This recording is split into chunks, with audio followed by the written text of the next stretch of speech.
The primary source for most Greco-Roman ancient histories is Plutarch's Lives, and there are 23 paired histories of ancient Greek and Roman noblemen. Plutarch, in turn, based his lives on whatever ancient histories he code locate, many of which have since disappeared in the sands of history. Our favorite translator, Robin Waterfield, renders fresh translations of some of these major Greek and Roman lives. We prefer the crispness of Waterfield's translations, his thorough footnotes, and his preference to translate Plato's Greek theme in the Republic as morality rather than justice in most instances, which makes Plato's philosophy more personal.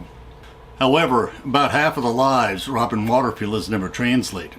The modern library compilation of Plutarch's Lives was translated long ago by John Dryden, whose translation is often stilted, compelling me to reword awkward phrases. Because this translation has few footnotes, we can't recommend it any higher than the free online translation excerpted from the Loeb Classical Library, which has a few more footnotes than Dryden. Now, over half of Plutarch's Lives of Noble Romans influenced the history of the corrupt and violent last years of the Roman Republic and the rise of the Roman Empire under Julius Caesar.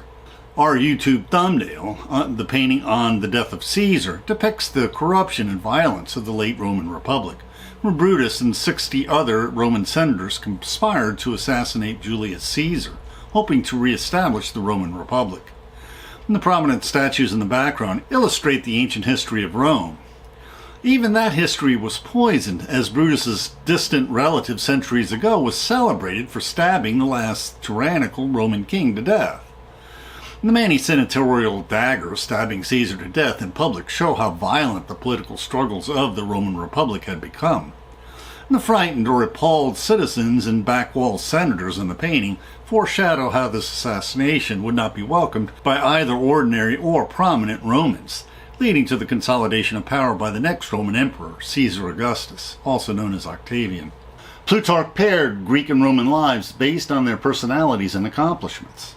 For example, Julius Caesar's paired with Alexander the Great, and the Greek companion to Cicero's Demosthenes, the renowned Greek orator who opposed Alexander the Great's conquest of Greece.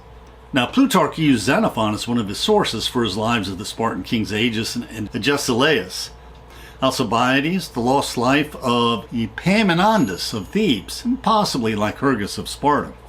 The majority of Plutarch's Roman lives featured the strivings of great men during the breakdown of the Roman Republic, and the subsequent struggles and civil wars that culminated in the reign of the first two emperors of the Roman Empire, Julius Caesar and Caesar Augustus, or Octavian.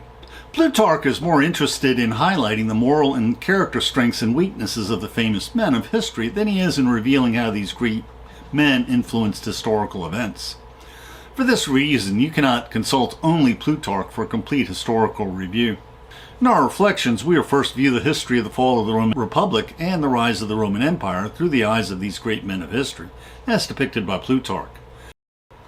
First, we will reflect on Plutarch's lives of incorruptible statesmen in the thoroughly corrupt Roman Republic, including Cicero and Cato the Younger.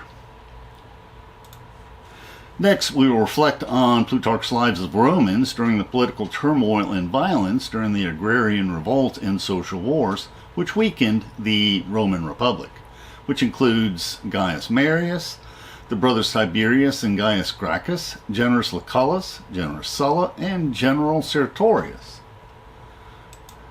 And finally, we will reflect on Plutarch's lives of Romans during the civil wars and strife leading to the founding of the Roman Empire.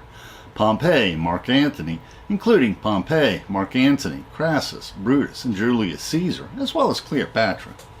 And Plutarch did not include a life for Caesar Augustus, also known as Octavian. First, we'll look at the incorruptible statesmen in the thoroughly corrupt Roman Republic, Cicero and Cato the Younger.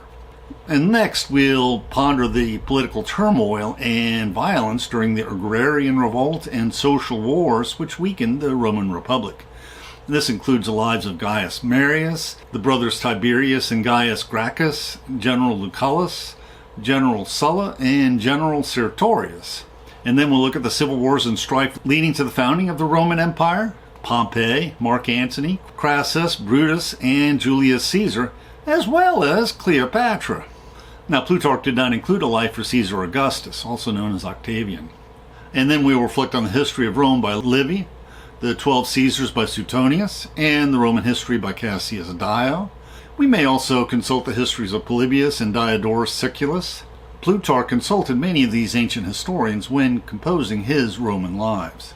We will also consult the Great Course's lectures, including the history of ancient Rome, the rise of Rome, and famous Romans.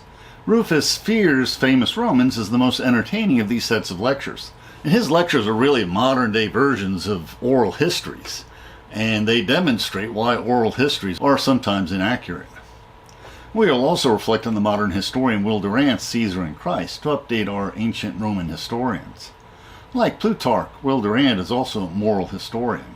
Along with the ancient Roman historians, they are all eminently quotable.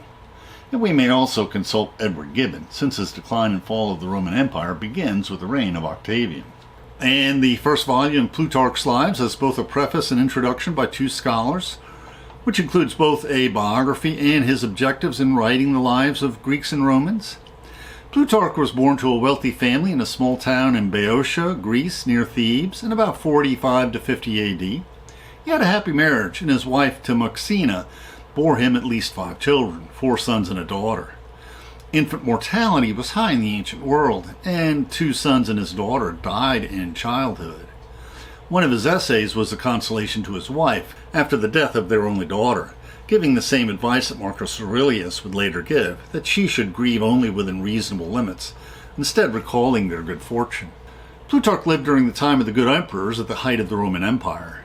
One of our scholars say his later years were spent during the time of Hadrian, and the other says Trajan, his predecessor. And Plutarch founded a school of Stoic philosophy, served as a local official or archon, and later served for many years as a priest in the oracle at Delphi. He learned Latin late in life, which enabled him to do the research for his Roman lives. Plutarch declared, "My design is not to write histories, but lives. The most glorious exploits do not always furnish us with the clearest discoveries of virtue or vice in men.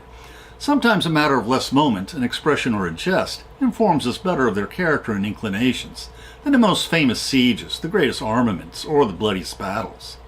And our scholars write, Plutarch's interest is less for politics and the changes of empires, and much more for personal character and individual actions and motives to actions, duty performed and rewarded, arrogance chastised, hasty anger corrected, humanity, fair dealing, and generosity triumphing in the visible or relying on the invisible world. And some of his observations on various Roman lives reveal his moral character. Our scholars observe that Plutarch was a sensitive soul is evident from his attitude towards the elder Cato, whom he reproves for selling off his servants when they got old like so many beasts of burden. And like Thucydides, Plutarch was critical of the histories of Herodotus and reported history as accurately as was possible in the ancient world. Plutarch praised the great Roman general Sertorius for his willingness to share power and negotiate fairly with his enemies, as well as for his equable disposition, which enabled him to resist pleasure and fear alike. He was unmoved in the face of danger, nor did he become over-elated with success. Plutarch also revealed his subjects' weaknesses. Caesar's lust for distinction, Themistocles' insomniac obsession with the triumphs of his rival Miltiades, and Mark Antony's insane desire to be the first and greatest man in the world. Time and time again, the moral good that Plutarch wishes to put before his readers is blotted by the schemes and machinations, the greed, envy, competitiveness, and lust that drives the world. And we have previously reflected on many of Plutarch's Greek lives.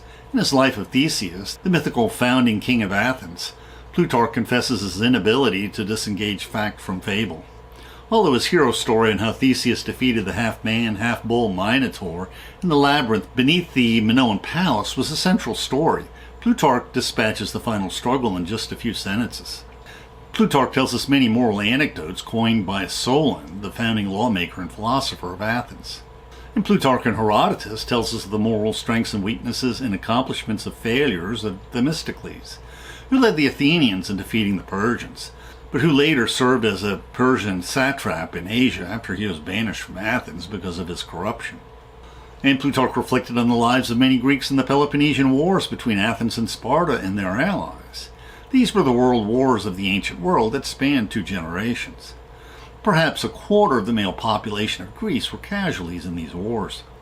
Plutarch explored the lives of Aristides and Cimon, the Athenian generals who challenged the Persians in Asia Minor in the interregnum between the Greco-Persian Wars and the Peloponnesian Wars. For Pericles, Plutarch sought to arouse the spirit of emulation, to find in the deeds of heroes an illustration of moral good that inspires other men to follow. Plutarch explains the mythical origins of Sparta and Spartan culture in his life of Lycurgus, lawgiver of Sparta. And Plutarch chided Alcibiades for his drunkenness, debauchery, and insolence, his notorious flamboyance. He was effeminate in his dress and would walk through the marketplace trailing his long purple robes. Alcibiades also borrowed the vessels of gold and silver from the city for his own table, which was a type of theft. Now, in Plutarch's life on the victorious Spartan general Lysander, he celebrates how he did not raise and enslave Athens after their defeat, remembering how their Athenian ancestors played major roles in defeating Persia in previous generations. Plutarch's lives include the life of Alexander the Great and other Greek and Roman lives before and after these major epochs in their histories. In addition to his lives, Plutarch also penned around 80 Stoic essays collected in his Moralia. Some are a few paragraphs, but many are as long and thoughtful as Seneca's essays and cover similar moral and practical topics. You can buy some of these essays in print, but I've only found one volume by Penguin. And you can find the Loeb Classical Library translations, which are free online, which is what I would recommend. Don't search Google by the keyword Moralia, but by the titles of the individual essays, using the list in the Wikipedia article on the Moralia. The sayings in many of these essays were repeated in his lives. A sampling of these Moralia essays include on education, on moral virtues, on controlling anger, on virtue and vice, on having many friends, which he advises against, how to tell a flatterer from a friend, on brotherly love, and on being a busybody, and many others. And we previously released book reviews of Greek history and philosophy, which greatly influenced Roman philosophy and history. The YouTube description includes a link to our PowerPoint script that we uploaded to SlideShare and also our blog. Please support this channel by sharing this video with your friends and by clicking on the like and subscribe buttons and by clicking on the Amazon links to purchase any of the books we discussed, which will earn us a very small affiliate commission. And please consider becoming a patron of our channel. Plus, we will host special discussion groups for our patrons. Plus, you can click on the Meetup or small M icon to participate in our online discussions, where we practice our future YouTube scripts. And please click on the links for other videos that will broaden your knowledge and improve your soul.